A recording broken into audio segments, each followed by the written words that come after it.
They gave me at that time 6 to 9 months to live. I went home that day. I didn't share anything with anybody. Then they started the chemo. And I would drive myself and would have to spend most of the day there being sick, but I didn't want anybody to know. She collapsed at the altar. My dad brought her to my home that Sunday afternoon. And they both confronted me about my condition. My parents did.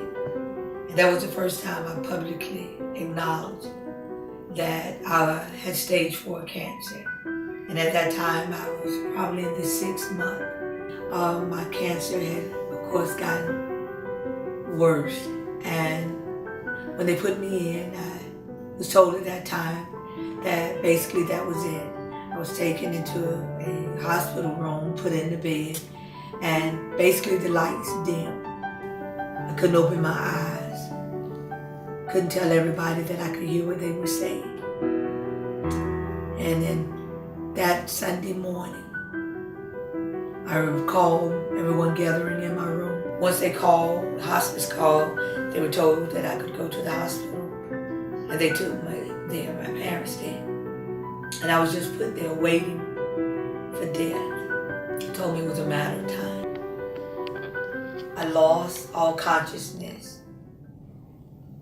I was clinically dead. They told my family I was gone. And it was like nobody heard me. I screamed for my mom, but she was just out of it. And nobody responded. And I kept looking and kept crying and hollering for them to hear me. And I remember saying, I'm okay, what's wrong? I'm okay. And I kept looking at my body, just laying there. My mouth was open. My eyes were back. And that's why I couldn't understand, how could my eyes be open? But I saw myself. And I remember looking away and I was not in any pain. I was hurt because they were hurting and nobody was listening at me. And I remember looking away and around all this darkness, I saw just this beacon of light, not bigger than the head of a pin. But I was captivated by that light.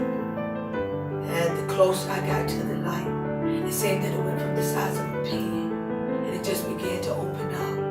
And it became so inviting. All I wanted to do was to get in. The closer I got, the less I could hear them. But the less I remembered them. I could only remember what was going on when I looked back down. As if 1 minute I was there and the next moment I was back in this body. Now, prior to this happening, I had not talked. I had not had solid food. My eyes had not been open for weeks.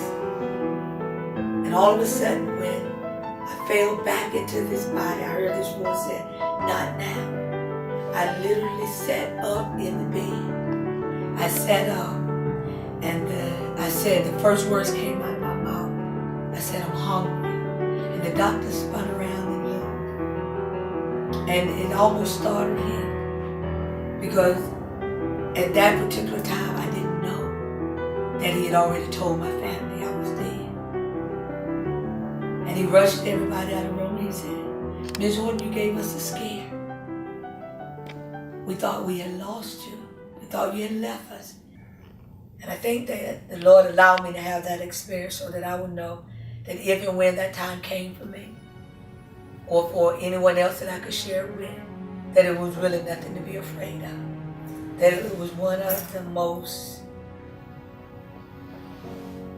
painless experiences of someone that had dealt with years of stage 4 cancer, of getting down to less than 70 pounds, of not being able to eat nor sleep, to having to sit in the middle of the floor, sometimes in a corner, to be pain-free, to having an experience where you actually felt nothing, that your body for once was without pain.